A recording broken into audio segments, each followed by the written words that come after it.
Hello everyone. Last के lecture में हमने डिस्कस किया था परम्यूटेशन एंड कॉम्बिनेशन थ्योरी।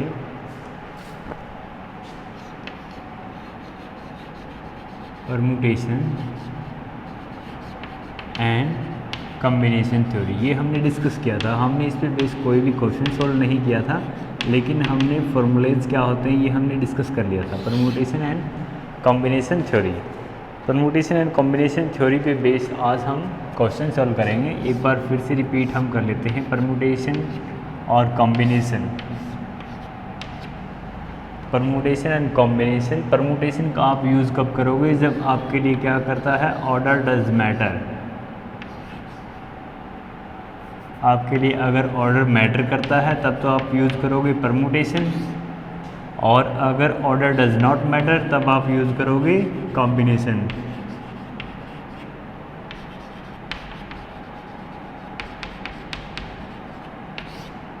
ठीक है। अब जैसा हमने एग्जाम्पल में डिस्कस किया था कि परम्यूटेशन जहाँ हमारे लिए ऑर्डर मैटर करता है, जैसे हमने एग्जाम्पल लिया था कि जो लॉक होता है हमारा,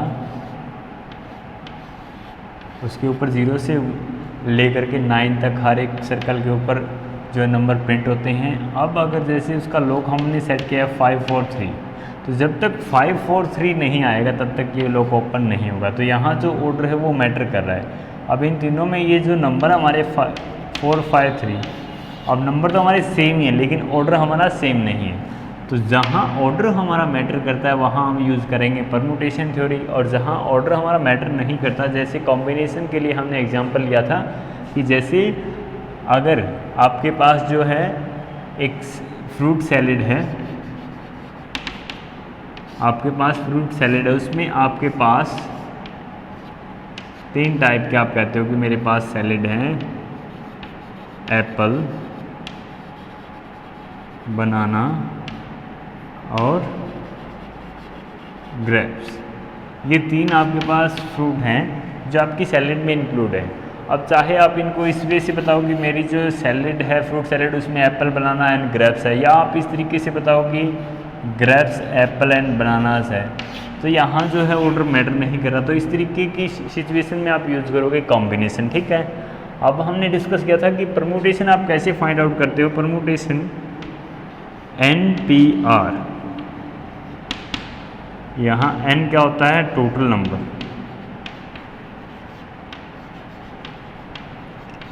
total number of item,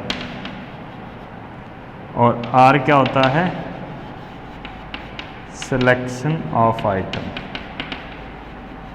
R क्या है, सिलेक्शन ऑफ आइटम, कितनी आपने सिलेक्ट करनी है। NPR इज इक्वल टू आपका क्या था, जैसे हमने डिस्कस किया था, n factorial divide by n minus R factorial.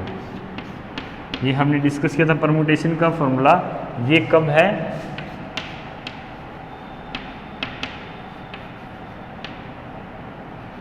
Without repetition.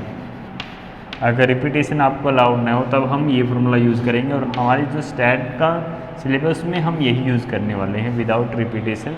With repetition का फार्मूला भी हमने डिस्कस कर लिया था। विद रिपीटेशन का फार्मूला हमारा क्या था, परम्यूटेशन इज इक्वल टू क्या था आपका, n की पावर r। ये भी हम डिस्कस कर चुके हैं। तो ये हमारा तब है जब रिपीटेशन आप अलाउ करते हो। ठीक है। अब कॉम्बिनेशन में हमने डिस्कस किया था कि कॉम्बिनेशन में क्या होगा, NCR। जब आप कॉम्बिनेशन यूज़ करोगे तो इस तरीके से लिखोगे NCR। n आपका क्या है, सेम वही टोटल नंबर ऑफ आइटम, और r क्या है, selection of item. NCR is equal to आपका क्या था, n factorial divide by n minus r का फैक्टोरियल इनटू में r फैक्टोरियल। अब ये हमने कल डिस्कस कर लिया था कि r हमने मल्टीप्लाई में यहाँ क्यों लिया। ठीक है। तो ये तो समरी होगी कि जो लास्ट डे हमने डिस्कस किया था। आज हम इस पे बेस जो है क्वेश्चन सोल्व करने वाले हैं, और हम ये सीखने वाले हैं कि कहाँ हमने परम्यूटेशन यूज़ करना है और कहाँ कॉम्बिनेशन यूज़ करना है, और कॉम्बिनेशन भी हम किस सिचुएशन में यूज़ करेंगे। अगर आपको आगे जो एग्जांपल दिए जाते हैं, ये भी जो आपका क्या है, विदाउट रिपीटेशन में फॉर्मूला है। Without repetition means dependent event. अगर आपके पास डिपेंडेंट इवेंट है तो ही आप ये वाला फॉर्मूला अप्लाई करके कॉम्बिनेशन के through number of ways count करोगे। ठीक है। और यहाँ भी ये जो फॉर्मूला है डिपेंडेंट इवेंट के लिए ही है कि अगर आप रिपीटेशन अलाउ नहीं करते तो आप कैसे वे फाइंड आउट करोगे। एक ध्यान रखना है, परमुटेशन में बेसिकली आप अरेंजमेंट फाइंड आउट करते हो, कितने अरेंजमेंट हो सकते हैं, और कॉम्बिनेशन में आप वेज फाइंड आउट करते हो ऑफ वेज ऑफ सिलेक्शन और ड्राइंग, कि कितने तरीक़ों से आप कोई भी कार्ड ड्रा करते हो या सिलेक्ट कर सकते हो। जैसे मैं ये कहूँ कि आपके पास 1 से लेकर के 9 तक, 1 से लेकर के 9 तक आपके पास क्या है, नंबर है, 1 2 3 एंड सो ऑन, 9 तक आपके पास नंबर है। अब परम्यूटेशन आप तब यूज़ करोगे जब आपसे ये पूछा जाता है कि इनमें से जो 5 नंबर हम सेलेक्ट करते हैं, जैसे चलो 5 भी छोड़ो, आप 3 नंबर हमें क्या करने हैं, सिलेक्ट करने हैं, और वो हमें अरेंज करने हैं कि उसके कितने अरेंज हो सकते हैं, अरेंजमेंट कितने हो सकते हैं, उसको हम 3 नंबरों को कितने तरीके से अरेंज कर सकते हैं। या जैसे आपसे ये पूछा जाता है कि एक लेटर हमारा प्रोबेबिलिटी, अब इनके जो लेटर है टोटल लेटर, इसको कितने वे से हम अरेंज कर सकते हैं, तो वहाँ जो आप यूज़ करोगे प्रोबेबिलिटी के लिए, अरेंजमेंट के लिए आप परम्यूटेशन यूज़ करोगे। लेकिन अगर आपसे क्वेश्चन ये पूछा जाता है कि आप 1 से लेकर 9 तक के नंबर में से आप कोई भी 3 नंबर कैसे सिलेक्ट कर सकते हो, सिलेक्शन तक आपसे पूछा जाता है, तब आप यूज़ करोगे कॉम्बिनेशन, कि आप 3 नंबर कैसे सिलेक्ट कर सकते हो, कितने वेज हो सकते हैं, 3 नंबर सेलेक्ट करने के आपके पास कितने वे हो सकते हैं। इट मीन्स 0 से 9 तक आपके पास जो नंबर हैं उसमें सिलेक्शन आपके कितने तरीके से हो सकते हैं, 3 नंबर की, ठीक है। ये सिलेक्शन तक ही सीमित है, और ये सिलेक्शन के बाद उनके अरेंजमेंट तक सीमित है कि हम किस किस तरीके से हम उन्हें अरेंज करके पिक आउट कर सकते हैं, ठीक है।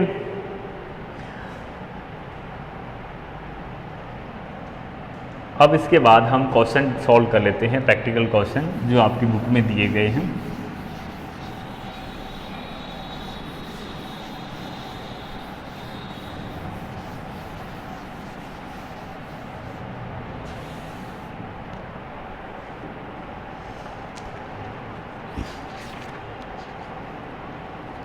जैसे फर्स्ट क्वेश्चन आपका, in how many different ways 4 book at a time can be arrange out of 7 different book on a shelf. अब आपसे जो क्वेश्चन पूछा गया है वो पूछा गया है how many different way, how many different way 4 books at a time, एक समय पर 4 book at a time can be arranged out of 7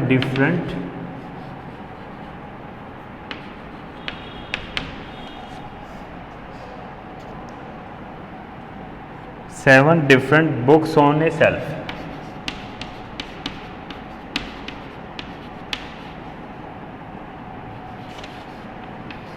ये क्वेश्चन आपके लिए।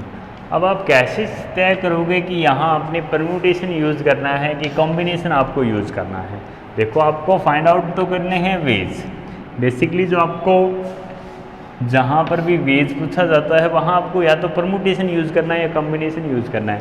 लेकिन आप चेक कैसे करोगे कि आपको परम्यूटेशन यूज़ करके सोल्व करना है या कॉम्बिनेशन यूज़ करके सोल्व करना है। देखो, आपसे क्या पूछा गया है स्टेटमेंट में, इसका जवाब है हाउ मैनी डिफरेंट वेज, कितने वे हो सकते हैं 4 बुक एट ए टाइम, एक समय पर 4 पुस्तकों के अरेंजमेंट के, ठीक है, आउट ऑफ 7 डिफरेंट बुक्स।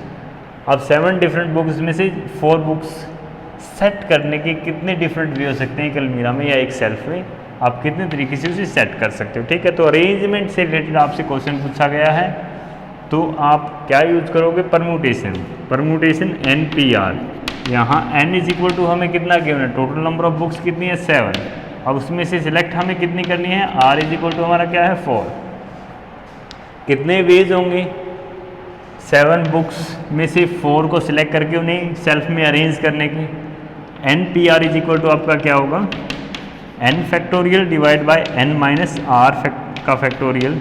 अब यहाँ हमें जो n की वैल्यू दे रखी है 7 और n माइनस आर 7 माइनस 4 का फैक्टोरियल, 7 का फैक्टोरियल। अब इसको जब हम सोल्व करेंगे 7 इंटू में 6 इंटू में 5 इंटू में 4 इंटू में 3 इंटू में 2 इंटू में 1, ये 7 का फैक्टोरियल हमने सोल्व किया है। अब 7 माइनस 4 3 आ गया, 3 का फैक्टोरियल 3 इंटू में 2 इंटू में 1, ठीक है।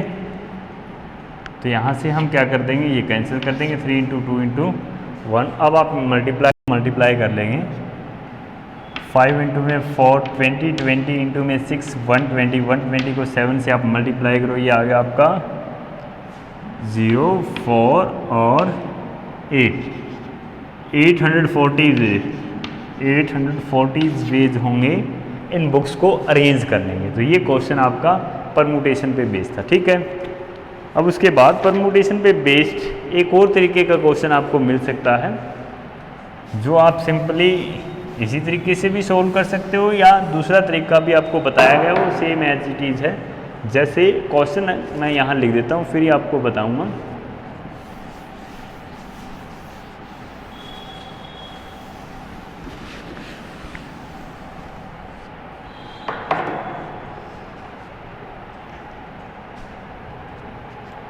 In how many ways can the word, how many ways, in how many ways can the word error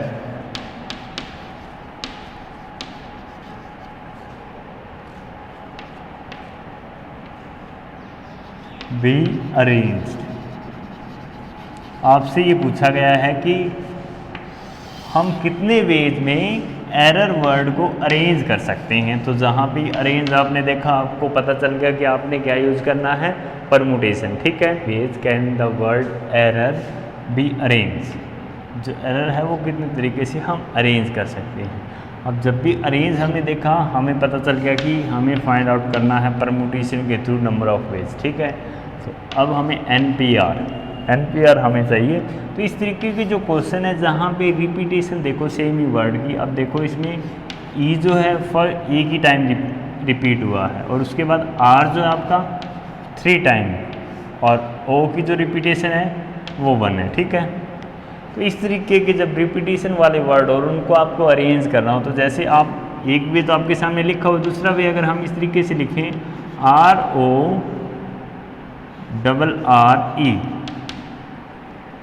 अब हमने आर यहाँ लिखा, ये हमें ये नहीं पता ना कि हमने लास्ट वाला आर यहाँ लिखा है, सेकंड वाला आर यहाँ लिखा है, या जो उससे पहले आर था वो हमने यहाँ लिखा है, ठीक है। तो हमें इन आर में पता ही नहीं, तो इन आर में जो है वो हमें डिफरेंस पता ही नहीं है। तो इस तरीके के जब क्वेश्चन आएंगे तो उसमें आप क्या है, आपके लिए क्या हो जाता है, जो n है वो आपके लिए डिफरेंट हो जाते हैं। एक बार जो आपके लिए n है, टोटल नंबर ऑफ जो वर्ड है वो कितने हैं, टोटल अल्फ़ाबेट्स,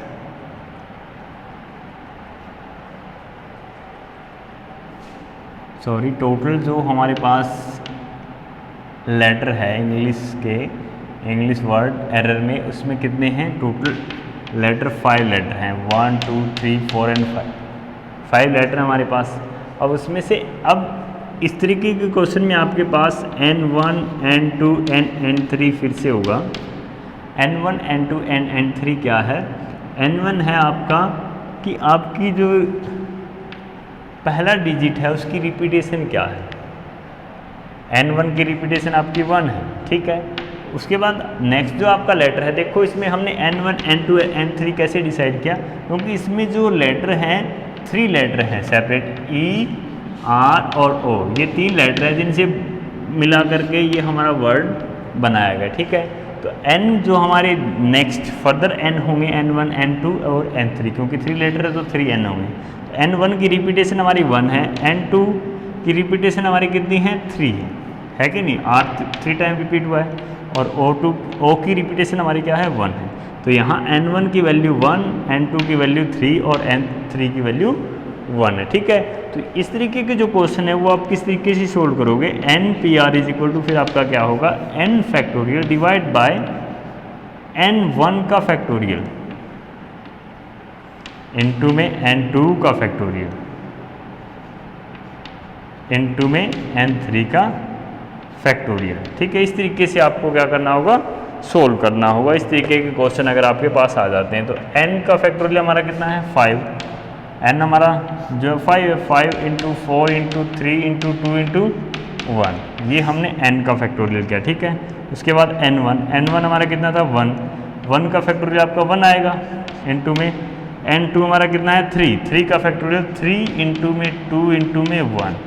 ठीक है, उसके बाद n3 इंटू में n3 का फैक्टोरियल हमारा 1 का फैक्टोरियल 1 आएगा, तो इससे कैंसिल क्या हो जाएगा हमारा 3 2 इंटू में 1। अब जो हमारे पास आंसर आएगा वो कितना आएगा 20 वेज। तो इस तरीके से भी सोल्व करने पड़ सकते हैं आपको क्वेश्चन परम्यूटेशन के थ्रू, अगर रिपीटेशन आपको मिलती है। ठीक है, वर्ड्स अगर रिपीट हो रहे हैं, ठीक है, और उनको आपको अरेंज करना हो। ठीक है, तो इस तरीके से ये आपको परम्यूटेशन के थ्रू क्वेश्चन सोल्व करने। उसके बाद नेक्स्ट हम सोल्व करेंगे कॉम्बिनेशन पे बेस्ड।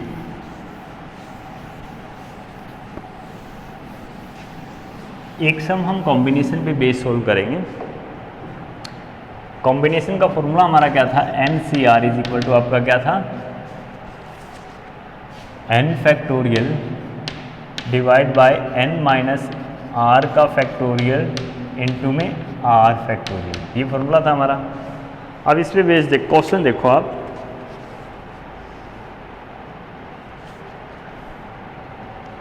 जैसे नेक्स्ट क्वेश्चन आपको दिया जाता है इन how many ways 4 book can be chosen out of 9 different book. अब आपके सामने क्वेश्चन देखो, इन how many ways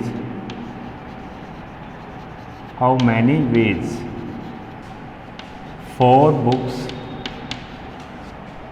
books can be chosen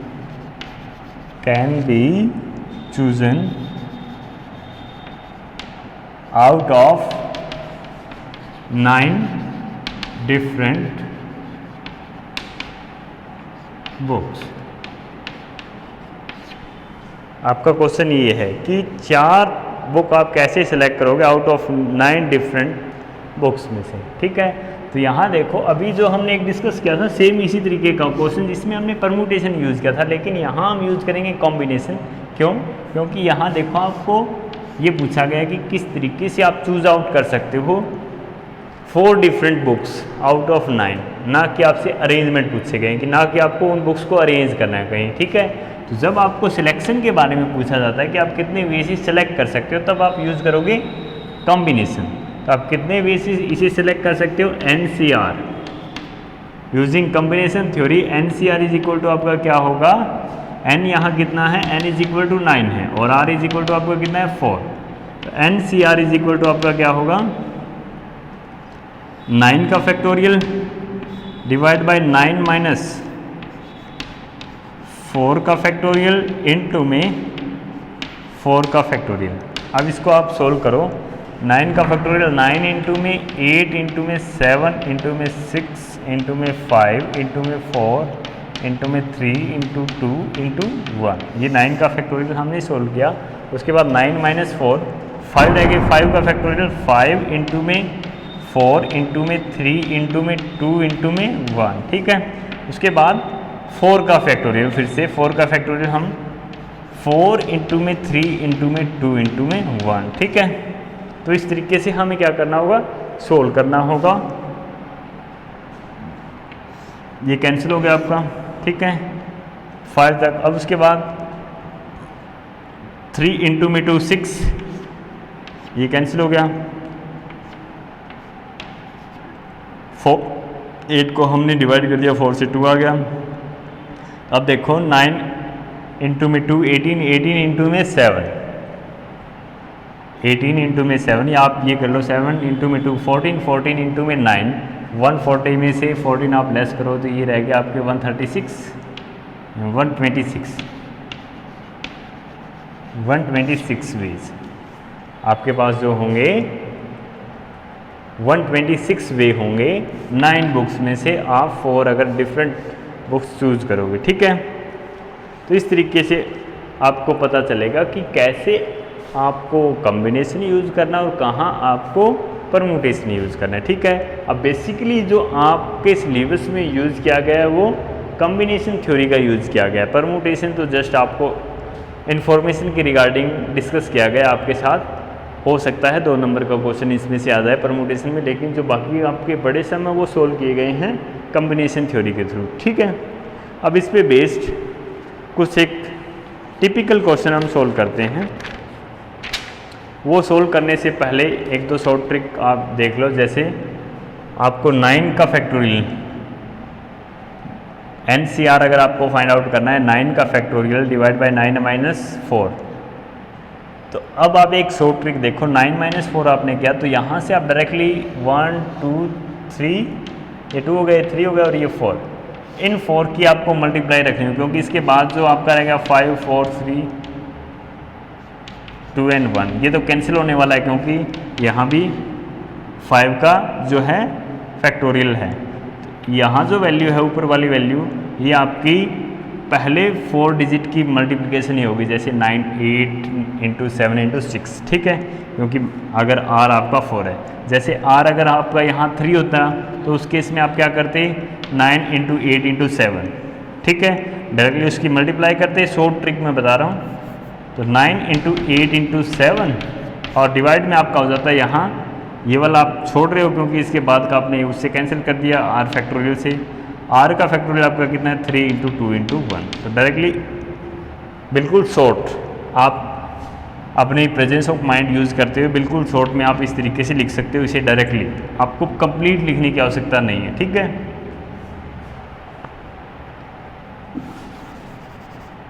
आप चलिए